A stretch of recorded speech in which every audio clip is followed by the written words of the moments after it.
All right, welcome to the most compelling show on TV, talking about the big talk on global television. My name is Anthony Momodi. Welcome to today's episode that promises to be very inciting as we look at very salient issues making the round. So we'll be looking at the very sad occurrence on Sunday where the military drone which accidentally killed as many as 50 villagers in Tudunbiri in Igabi local government area of Kaduna State. The Nigerian army has since come out to own up, take responsibility and apologize to the people of Kaduna and the nation at large as regards the accidental killing of over 50 villagers from Tudunbiri, and our hearts goes out to the families and the government of Kaduna State. We'll also be putting our searchlight to a very interesting occurrence which has to do with the River State crisis, talking about the governor, Sim Fubara. We'll be looking at that very issue. And also we'll be casting a light to another very interesting talking point, talking about the Nigerian Labour Congress, NLC. We will be looking to get into conversation with the federal government as regards the new minimum wage. The big questions are the previous minimum wage of 30,000 naira. How many states were able to religiously pay that amount of to their civil servants? And now the NSC will be going into a big talk with the federal government as regards the increase of that minimum wage in 2024. So we'll be looking at those very interesting issues. My guest on today's edition is no other person but the national president of the Niger Delta Progressive Youth Leadership Foundation, in the person of Adams Ogomugo Mabo, who will be helping us look at this very interesting issue making the rounds as we look at issues on the national front. Good evening, nice to have you join us on Big Talk. Thank you, God bless you. All right, let's begin from the sad occurrence that played out in Kaduna in Tudunbiri, where over 50 villagers and Nigerians were killed due to accidental bombing by the military drone of the Nigerian army. For you, do you think the reason given by the Nigerian army is good enough? And what's your take on this? I think the most important thing is that what happened in that Igabi local government area of Kaduna State is something that is not acceptable. Why do I say it's not acceptable? Because, yes, Nigeria military have taken responsibility that it was a mistake why it happened. But the most part of it is that what happened to the families of those people that have been killed now. Because with the report shows here by NEMA, said there are 85 persons were killed, why the Amnesty International are saying that the people that were killed are 120. There is a conflicting of the report now. And I think Nigerian military need to be professional in their job. Because it's not, we are talking about human being. We are not just talking about animal. Yes, their target was to target terrorists. But if they are so professional enough, they could have not been targeting innocent Nigerian citizens. These people have died. What happened to the loved one? Because after this moment, you will see that the whole thing will be buried. Not only to take responsibility by Nigeria military, but what happened to the loved one. I think Nigeria military need to do something to also to commiserate with the families of the people who have lost their life. We are talking about life. Because it is easy to people to come on social media and to say that what happened it was a mistake. And what happened is a mistake, yes, but what the life has gone. What is the next action the Nigerian military is preparing for the loved ones they have lost, the loved one that is alive today? But what I want to say is that their operational should be professional. They should know where and where to target. Because if this has not been happened today, there are a lot of things are also happening. So most especially even in the Niger Delta, there are situations like that when Nigerian army go to bomb some communities, and till today some communities become homeless because of these military actions. in the name of want to fight against militancy. So I think they should be always professional when they are dealing with issues. Talking about what happened in Niger Delta, I remember what played out in Odi, where then President Obasanjo did send military men to go Odi, and Odi was cleared out. Let's look at the likely consequences of such mistakes by the Nigerian Army, because we noticed that it was the Malud celebration that was going on in Igabi local government area when this missed accident occurred. What do you think the Kaduna State government and other bodies can do to ensure that this does not turn into something else? I think the Kaduna State governor need to do something very important urgently to avert this situation, because people are in pain. Families are in pain. They come to celebrate. In the process of coming for celebration, something unexpected now happened. Life now lost. So I think the governor of the Kaduna State is the chief security officer of that state. So I think the state government and the federal government and the Nigeria Armed Forces need to put head together to make sure that there is peace, there is understanding, and there is proper handling of this matter to make sure that the loved one that is alive should be able to take care of. Do you think a head should roll in terms of the military officers, whoever was manning that drone, whoever was? Do you think they should, punish the officers who got it all wrong? I think the most important thing is that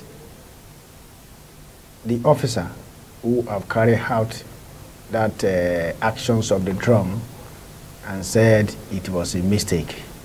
But that mistake does not justify the life that has gone. And I think some persons need to show as a signs of deterrent so that those who are in the military will be able to know when you go for a war field, you must be able to know your target, you must know when to shoot and when to target, because you are not going to involve innocent Nigerian civilians. So I believe these are things the Nigerian military need to put into consideration. All right, let's move away from there, as we hope the Kaduna State government is already doing a lot to ensure that peace returns to the people of Igabi local government area, and so that it does not spiral into any other uprising in that state. We must give kudos to the Kaduna State government and the religious bodies who have made sure that everything is at peace. All right, let's quickly move on to, as we look at issues across Nigeria, let's take you quickly to Rivers State, where the crisis concerning one man, his name Sim Fubara, has been causing lots of uproar across political parties, the PDP, the APC, and the state seem to be in endless crisis. Let's look at what's playing out in Rivers State. We've seen this kind of issue play out when Nelson Wike and the other governor, left. Let's look at what's really playing out. Who would you blame for what's happening in Rivers State? Would you say it's the handiwork of the XY governor? I think the most important part here, the storyline is that what happened in Rivers State. What happened in Rivers State, I think, is widely condemned by a lot of concerned citizens, most especially the people of Rivers State. There are 3 ethnic groups made up of Rivers State. These 3 ethnic groups are Ijaw, the Ikwere, and Ogoni. And I think if we are talking about the Rivers State politics, Governor Sim Fubara is the governor of the state, being legitimately, democratically elected governor by the people. I think his own principal, who is now the Minister of FCT Abuja, Barrister Nelson Wike, some people said Wike invariably appointed all the commissioners in the River State under this same Fubara administration. Even the chief of staff to Fubara is being appointed by former Governor Wike. But how possible would that be when Fubara is the sitting governor? I think this is where the crisis comes from. I think that's why people like us, what we are trying to talk again is that there is always a leadership in any government. Okay. Governor Wike, Ex-Governor Wike, who is now the Minister of FCT, the Minister of FCT, Paris Animation Wike, ruled the River State for 8 years without nobody interrupting him as a governor of the state. I think by the special grace of God, he is now a Minister of FCT. Let him focus on the project, on the activities of ministerial work in Abuja, which is the Federal Capital Territory, and also allow Sim Febora, who is the governor of River State, also to carry out his own executive assignment as a legitimately elected governor of River State. What we are talking about as concerned citizens, as Niger Delta, we need peace. Let there be peace. But is this not just accusation against Wike? What's the fact to show that Wike actually made this appointment? Is there facts to prove that Wike is actually the one instigating the crisis in River State? Do you know the problem there? There was a report that came in that the River State House of Assembly went ahead to set up an impeachment process to impeach the sitting governor. They questioned that what was the offense of Sim Febora that led to impeachment process. And that is why... Wasn't he accused of doing abuse of power? He has never been accused of any abuse of power. If Governor Sim Febora has been committed any sin or any crime as a governor, it will go all over everywhere. Till today, nobody has found out what is the problem, what is the offense of Governor Sim Febora. The only thing that is a politics is a politics that somebody who has seen himself as Godfather, the plea that is all about Godfatherism. This plea of Godfatherism is what is playing out today. And I think the Sim Febora is a very loyal person to the former governor, who is the Minister of Abuja. So if he was truly loyal to the ex-governor, who is the FCT minister now, Nyesom Wike, why would Wike want to, oust him from the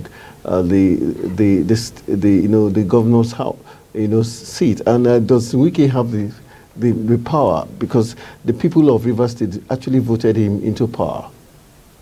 I think that question is good. Sim Febora is the governor. Okay. And because of the respect he has for him, because whether you like it or not, Sim Febora was nominated by Governor Wike. Okay. You understand? Based on the politics they have played, Sim Febora was the former Accountant General of River State. Okay. Under Wike. And they are playing their politics together. But no matter how it is, even father and son, there are some time when the fathers bring some policies in the house, children rise and against it, that these policies is inimical to the progress of the family. They will rise up and make it to say, Father, this one we cannot accept. Okay, so what has Wike brought that Febora is not happy with? Is Wike asking Febora to give him some kickbacks, or what is it in particular? Where is this crisis coming from? We were informed that anytime the Commissioner for Finance in River State, the current Commissioner of Finance in River State, was also appointed by former Governor Wike, that anytime maybe issues of project, payment, whatever thing, even the Commissioner of Finance will challenge the governor, that he cannot approve anything without the permission from the FCT minister, who is the former governor of the state. So those things are not going down well with the present governor, who is the same Febora of River State. So when issues like this come, one day the lawyer boy will rise up against the principal, because the principal also know that in life there is time for everything. So I think in that issue, what we are saying, that we don't need a judgment between Wike and Febora. What we need now is let there be peace among the people of River State. Let the governor, that legitimately, democratically elected governor, Sim Febora, should be given that autonomous power to let the people of River State, so that the development the River State people are talking about should come to them. Because if there is a crisis between them, it will also scare away the investors. So what we need is peace. There is nothing, there are no amount of money you can use to buy peace. Peace is priceless. And what I want to advise here is that Governor Sim Fubara is the governor of Rivers State. And I believe he has that governor executive power to carry out his own responsibility in the Rivers State. Can we look at the issue of the party now? Has the PDP come out to say this is truly what is happening? And why is the PDP not really coming in between this issue? And has Wike actually come out to say this is what he wants, or this is just mere accusation from Fubara's camp, accusing Nelson Wike, who seems to be more interested in the FCT? I think I listened to one of the interview by the FCC minister, okay, Barrister Nelson Wike, which he said what is after is the structure of Rivers State. Now the question is that what structure? The structure of Rivers State is structure of the People Democratic Party. PDP is ruling party. But with the whole thing is that some are also saying that since Sim Fubara was elected as a governor of the state, he was not allowed to attend a governorship forum meeting under the People Democratic Party. That since he was elected as a governor, he only attended once, even when the time he has a crisis with Minister FCT Wike. That was the time Governor Sim Fubara went to attend the meeting. So it means that Governor Sim Fubara is now as a governor of the state, but the Minister of FCT, which is Wike, don't allow him to do anything without his own permission. Is it the same thing Wike suffered when he was governor? Nothing. That is why we are saying that Governor Wike become governor in Rivers State. Those who but Rotimi Amechi had the same crisis with him. Yeah, that's what I'm saying. When Rotimi Amechi was the governor of Rivers State, then Wike was the chief of staff. Okay. He was the chief of staff to Amechi. But when crisis came in, when Amechi began to have issues with His Excellency Dr. Goodluck Ebele Jonathan, and then at that period of time, the party is supreme. The party came and take decision because the body language of Amechi is moving to APC at that time. Then the PDP as a family also looking at who is going to be the flag bearer. That was how Wike came. Even the Wike we are talking about, people nominated him to become the governor. Who is the person? The first lady, former first lady of the Federal Republic of Nigeria, Dame Patience, instrumental to Wike to become the governor of Rivers State. So if anybody say today because you have nominated Sim Fubara, that Sim Fubara must loyal to you, when Dame Patience nominated him to become the governor of Rivers State as a party flag bearer of PDP, okay, did he loyal to the woman? That is the question. All right, let's quickly wrap it up. NLC and federal government are going to get into talks again as regards the new minimum wage that is to kickstart in 2024. Are you impressed with this? Are you optimistic that this new minimum wage the NLC is trying to broker for Nigerian civil servants and workers will see the light of the day, knowing that fully well state governments have not all state governments were able to pay the 30,000 naira minimum wage of the past? I think what the Nigeria Labour Congress, NLC, negotiation, they are talking about the increasement of salary to 50,000. The question is that the one of 30,000, are they paid? Some states cannot even pay. Now, for me, if you ask me today, those negotiations on increment of salary cannot just be the issue. You are trying to fight for increment of salary. Even the 30,000 minimum wage, some state governor could not be able to pay. Where are they going to get the money to pay? What we need now, what I think the Nigeria Labour Congress need to do is for them to look at price control in the Nigeria system. If we can able to control the price of goods and services in this country, then it will be okay for your salary. Because today, if even though you receive 100,000 as a salary answer, it's not enough. Go to market, how much is a bag of rice? A bag of rice is almost 50-something to 60,000. When you minus that money from your 100,000, how much remaining there? And you must able to pay your house rent, you must able to pay your children's school fees. So when you look at the inflation of things in the country, what the Nigeria Labour Congress need to do is to negotiate with the federal government about price control in the system. If we can able to control the price a price system in the market structure, I think if you are receiving 50,000 as a salary earner, you can able to know what to achieve. What we need now in this country is price control. Because somebody will be selling pure water in one store. Somebody will sell pure water 20 naira. The next person will sell the same pure water 50 naira. The next person will sell the same pure water 100 naira.